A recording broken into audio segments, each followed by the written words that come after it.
The game has really changed from bringing the power to the site to bringing the site to the power. We were building facilities at 75 watts a square foot and people thought we were crazy. 5 or 10 years ago, you build them at 150 and people thought you were crazy.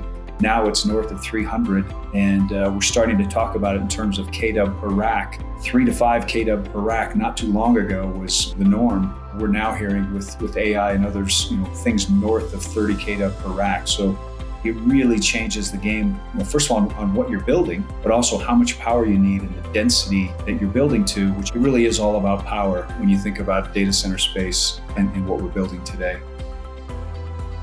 That's Pat Lynch, the global head of CBRE's data center division, and he's talking about how the AI surge has big tech scrambling for power supply. I'm Terry Vishwanath, the energy economist at CoBank and your co-host of Power Plays. Today, we're going to talk about U.S. data center growth, financing considerations, and the implications for electric utilities serving that growth. As always, I'm joined by my co-host, a managing director here at CoBank, Tamara Reynolds. Hello, Tamara. Hey, Terry. This is an exciting conversation. Pat Lynch will discuss why sourcing enough power is the number one priority these days for data center operators. We'll also hear from CoBank's Chris Shaffner and Jackie Bove. They manage our electric distribution and digital infrastructure teams, and they'll discuss financing considerations for data centers and the related balancing act for electric distribution cooperatives. But let's step back first and understand the scope of investment driving new data center development.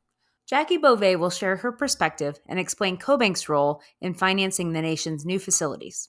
Based on an estimate of approximately 4 to 6 gigawatts of new capacity to be added per year over the next 2 to 3 years, this really creates significant financing opportunities for CoBank in the farm credit system, especially if you consider, let's say, 10 to 20% of this new capacity going into rural communities. Again, a considerable amount of this new capacity will be developed in the U.S. There is also about $400 billion of capital globally being earmarked for data centers. I also wanted to mention Jeff Johnston, who is our digital infrastructure analyst, has a great podcast called All Day Digital that spends a lot of time talking about what is actually driving data center development in this country. And I'm going to boil it down into two really interrelated developments. The first one is growth in spending on artificial intelligence or AI. Bloomberg predicts that generative AI is poised to expand its impact from less than 1% of total IT spend last year to 10% in the next decade. Jeff's most recent All Day Digital podcast talked about what the breakthrough for AI actually means. His guests talked about how the computation requirements change from people engaging with computers to then computers engaging with themselves. And there's really a multiplier effect at play here. The other point I wanted to make is that cloud and AI are both competing for data center bandwidth. One of the key drivers of cloud adoption growth has been remote work, and this segment isn't simply maturing or going away with greater AI adoption. What's more, the lines are blurring between these two segments. All told, this is leading to a marketplace imbalance for capacity, or simply put, the current and near-term supply of data center capacity simply can't keep up. The real estate market for data centers is having a moment, and Pat Lynch has a front row seat on this activity. Here's what Pat has to say about the growing importance of this segment of business and its growth potential. I will tell you, as the top 20 plus years that I've been in the space, we've continued to underestimate the growth. One of the interesting things I've heard, when you think about AI 3 or 4 years ago, 5G was a big topic of conversation. But when I think about projecting the future of data centers, a quote I heard the other day was, much of what we're going to use AI and 5G for has not yet been invented. And it won't be on our computers or our phones. It'll be in our house or our automobiles. It'll be on our watches or wearables. So that part of it, to me, is terribly exciting. But all of that is going to require a significant amount of data centers and related connectivity to make it all operational. So I think the growth remains and will be significant. Terry, Pat makes a really important point. We are fundamentally unclear on just how much power will be required in the future because the most popular applications for AI have yet to be built.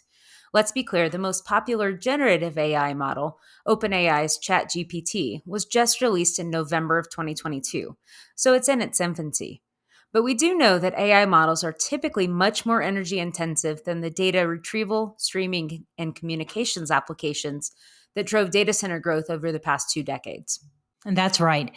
At 2.9 watts per GPT chat request, AI queries are estimated to require 10 times the electricity of a traditional Google query, which uses about zero point 0.3 watts per hour each. And emerging computation intensive capabilities such as image, audio, and video generation have no precedent. Still, AI applications are estimated to use only about 10, maybe 20% of data center electricity today, but that percentage is growing rapidly. So while we don't have a full grasp of the use cases, what do we know about the players?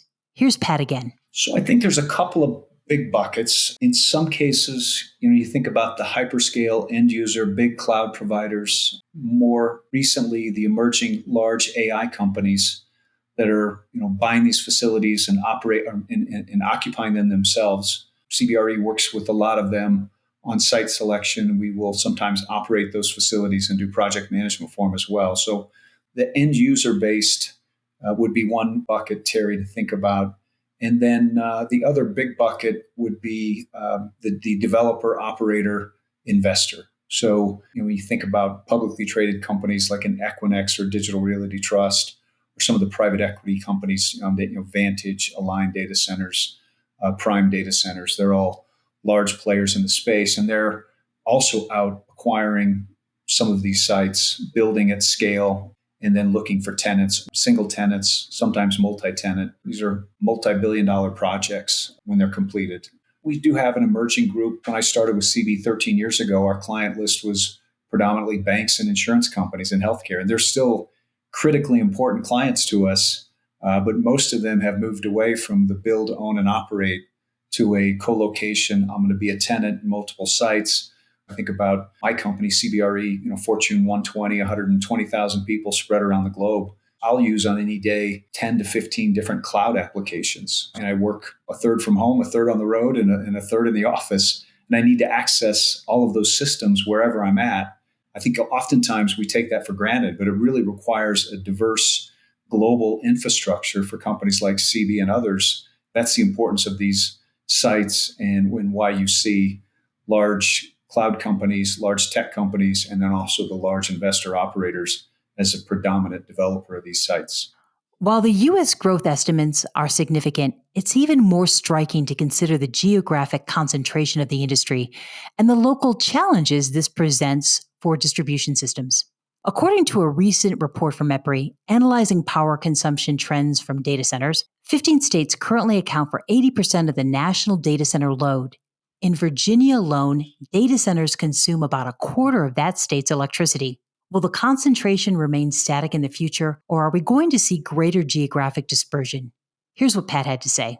When you think about Northern Virginia, right, which continues, I think our report indicated 400 megawatts of new delivered power last year, new data center space, when supposedly the market's out of power. So we are still delivering large capacities of data center space in the Northern Virginia area, but not everything that's required. So we've seen migrations to Columbus, New Albany, Ohio. I talked about Richmond earlier. When the clients draw the circles around a particular area, the old thought was it has to be within X amount. Each client was a little bit different.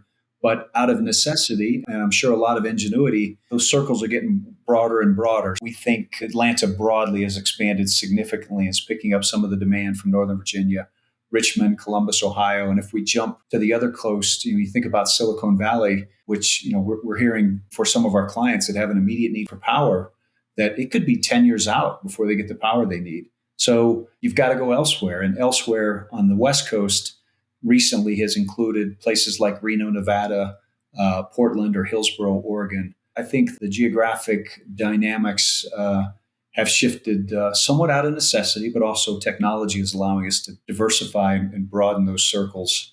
Can talk about Texas as well, where everything, used to center around Dallas, Fort Worth, and we've seen a significant amount of activity outside of the immediate area. And now you see a lot of activity in Austin and San Antonio as well. You could talk about similarly in Europe and Asia and LATAM as well, where those circles are broadening into new markets and new regions that have utility capacity in the timeframes that people require them. New areas of development will bring new challenges for financing these facilities. Even 3 years ago, investors looking to raise capital for these investments faced a particular set of challenges. Many traditional lenders were unfamiliar with the asset class. Jackie walks us through the particular credit challenges related to financing data center development. There are really a lot of nuances to these deal structures, so I don't want to oversimplify. But for purposes of our conversation, I'll break it down into three major categories of risk that we will look at and consider. The first one would be the quality of cash flows supporting the data center. For example, we need to understand the type of anchor lease and overall credit worthiness of the tenants. I mentioned that we are experiencing a very tight market. So most of the data center transactions we see are 100% pre-leased to a hyperscaler, such as an Amazon, Google, Microsoft, Meta, et cetera. Amazon alone has committed $150 billion in the next 15 years to data centers.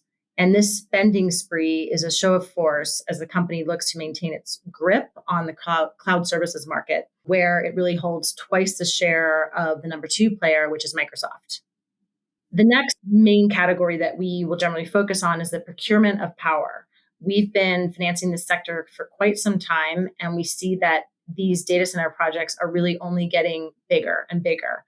When you layer in AI, the demand for power is exponential. So the ability for a data center developer to secure the necessary power is critical.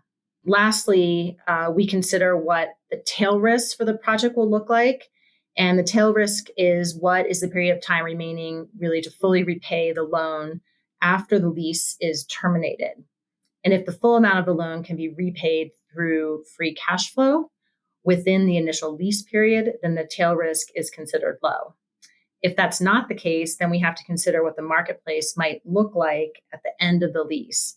And are we still experiencing, for example, tight supply and demand imbalance? Just how tight is the current data center market? Pat Lynch weighs in here, mentioning that approximately 83% of the massive data center capacity currently under construction in the U.S. has already been pre-leased. Why? Mainly to ensure these facilities have adequate power supply.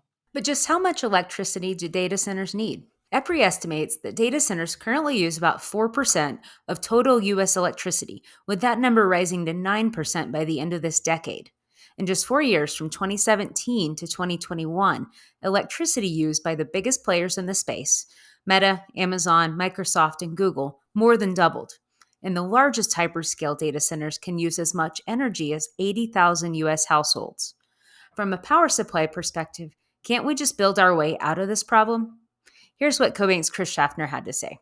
Data centers represent clearly a really important source of new electricity growth for co-ops. It's also important to understand that growth is happening in a number of other fronts as well, right? And so there's a massive new investment cycle that's been unfolding and continues to unfold for U.S. heavy industry. And the catalyst there has been probably no surprise. It's the hundreds of billions of dollars allocated by new legislation. This includes, the Inflation Reduction Act, the Bipartisan Infrastructure Law, the CHIPS and Science Act. But it also has to do with significant pent-up demand that exists and has existed. And we can point to a couple of things there. The upstream supply frustrations that we've all encountered, we've seen kind of in a variety of corners in the industry, as well as the prior 20 years of underinvestment, frankly. And it's that period, those last 2 decades, that's coinciding with this period of flat growth in that same period of time in the electric industry. But all that is changing, right? So, while this conversation here we're going to be talking about, I think, revolves around data centers, and you asked about data centers, I manage CoBank's electric distribution banking segment, and I know there are obviously important growth stories for every consuming segment here that we serve. And given the rapid acceleration of demand, we're going to be faced with the need to make some pretty important resource choices related specifically to power supply. That's a critical story here too. The most serious challenges that Chris alludes to are going to be very localized in nature and, in part, result from the scale of the centers themselves and the mismatch in infrastructure development timing. Chris outlines the challenges ahead. We're becoming more and more reliant on a grid that is aging by the day. And so asking more of a grid that has experienced some underinvestment in the last couple of decades creates important context for what we're anticipating to see come our way. And, according to the U.S. Department of Energy, we've got 70% of transmission lines that are well over 25 years old. In fact, approaching also, more frighteningly, approaching the end of their typical 50 to 80 year life cycle. Over 90% of electricity that's consumed in the US passes through a large power transformer. And the average age of installed large power transformers in the United States is about 40 years, which is also at the end of that expected operational life. So you've got the intersection of demand and capacity and stress on an aging grid infrastructure. That's the headline news here. Now, in response to the need to make those reinvestments for future generations, that's back to what I was mentioning earlier. Congress approved the bipartisan infrastructure law, which made the largest federal infrastructure investment in decades, right? The $30 billion is meaningful and historic, but that doesn't change the fact that it's still not going to fill that gap. I guess the last thing I would just mention, Terry, is that, spending by the electric distribution systems by major U.S. utilities. So you think about, that's about 70% of the total U.S. load. Spending there has already risen 54%, 55% over the last 2 decades. So we're making those investments.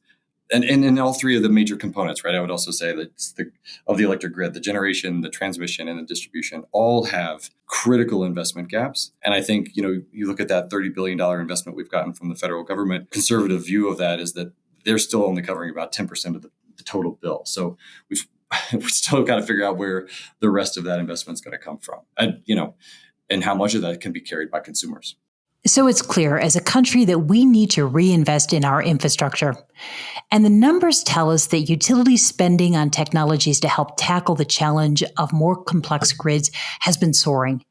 In fact, the 50 largest investor-owned utilities in the U.S. have raised their proposed spending on grid modernization at an annual average rate of 72% since 2018. That's according to Wood Mackenzie.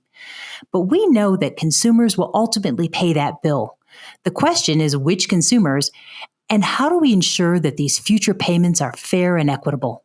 I asked Chris these tough questions, and here's what he had to say. I don't know the answer to that, so I hope you didn't invite me here to have an answer to that one. But here's what I'll tell you how I'm thinking about it. And I think part of it I should acknowledge is that there is no one-size-fits-all answer to that. I don't think that there's a real solution yet. I do believe that directionally there must be some expectation and preparation. The electric co-ops are going to have to shoulder their fair share of it. I think we're still trying to figure out what that is and how to structure that. I'd also mention I was listening to the podcast interview you did with Northern Virginia Electric's CEO, Dave Schleicher, and he mentioned that Novec, had begun to standardize their intake process for data centers to really start to formalize some of that work and made sure that there were financial safeguards in place so that exactly what we're talking about, the rest of the membership is kept whole. I think it's a great effort and critically important as we start to design new models on how co-ops can react to the demand. We had an interesting conversation earlier in the year with Ken Hester from NVIDIA. We asked Ken how artificial intelligence might help solve the energy crunch problem with data centers. He mentioned that leveraging best-in-class GPUs, CPUs, networking, and reference architectures, the industry would drive better performance per watt. But another important solution will be cooling efficiencies, which is an area that NVIDIA is investing in. In our conversation, Jackie mentioned that roughly 40% of the facility load is focused on cooling, and according to Ken, direct liquid cooling could result in 50% or more load reduction. Still, the collected numbers for energy consumption are beginning to scare people.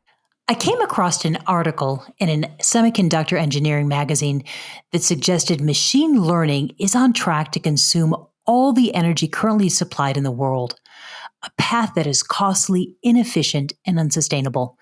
But there are opportunities for data centers to help solve this problem, as Jackie explains. So some of the biggest advancements in energy efficiency have taken place in the data center infrastructure. That would be cooling. But in reality, the lion's share of electricity use occurs with the computational equipment. So there's real energy savings that we could accrue here as well. And there is intense scrutiny and focus on improving the compute performance to drive this data center efficiency. And I'm really optimistic that we'll see some savings here. A combination of technological advancements, strategic planning, and energy-conscious practices are contributing to the ongoing improvement in data center efficiency. But there might be a not-so-distant moment when tough decisions on resource allocation will be made. In our podcast with Novec's Dave Schleicher, he mentioned the importance of balancing member requirements. acknowledging that Novak is not going to give up the obligation to serve their membership, but that co-op staff would do so in a way that safeguards the co-op's other 180,000 members. He also saw the benefits of the data center growth on his system. He mentioned that as residential sales flatten out, data center demand probably represents the next generation growth engine for the community. Our guest, Pat Lynch, also talked about the need to strike the right balance within communities. Here's what he had to say. It's very apparent in some of the conversations we have early stage where markets, regions, and the respective utility companies are embracing the data center user and in some cases not embracing them. And so I think having alignment between your economic development, your state, and your utility company is really important. We're going to come out here in a month with a piece that's going to talk about the economic advantages of data centers. Because I think the industry, we've spent a lot of time talking about the demand on the grid and a lot of other things. And I think it's lost that the economic impact that data centers have in a community. When you think about sales tax, personal property tax, they're significant, even in an incentive-based environment. And you think, well, they don't create jobs. They create a lot of jobs on the construction side and some very high-end jobs once they're operational. But they also don't put cars on the road. They don't put people in your schools. They're really a nice economic engine with a very long-term staying power within these communities once they're built. The U.S. is home to a third of the world's 8,000 data centers, and electric cooperatives are either serving or will soon serve these emerging members. A collaborative approach involving stakeholders, informed decision-making, and proactive planning can help communities address concerns related to data center expansion. What's more, there are more sharp minds at the table paying attention to this grid challenge. The U.S. Department of Energy established a task group to study growing AI resource demand, and the recommendations come out this month. So this is definitely a work in progress discussion for us. I do hope all of you have enjoyed this conversation and will join us again next month as we explore the changing fundamentals driving U.S. natural gas prices. That's right, Tamara. We'll be joined by Dr. Robert Brooks and Bethel King from RBAC, a leading software and energy consulting company, as they explore how rising LNG exports, limitations on building new interstate gas pipelines in the U.S., and energy transition will impact domestic natural gas prices. I hope all of you will join us then. Bye for now.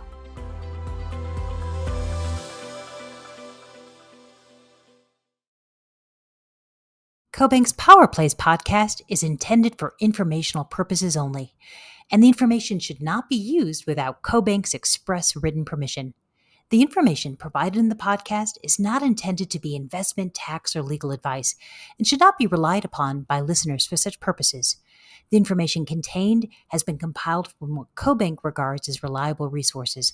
However, CoBank does not make any representation or warranty regarding the content and disclaims any responsibility for the information, materials, third-party opinion, and data included in the podcast. In no event will CoBank be liable for any decision made or actions taken by anyone, person or persons, relying on information contained in this podcast.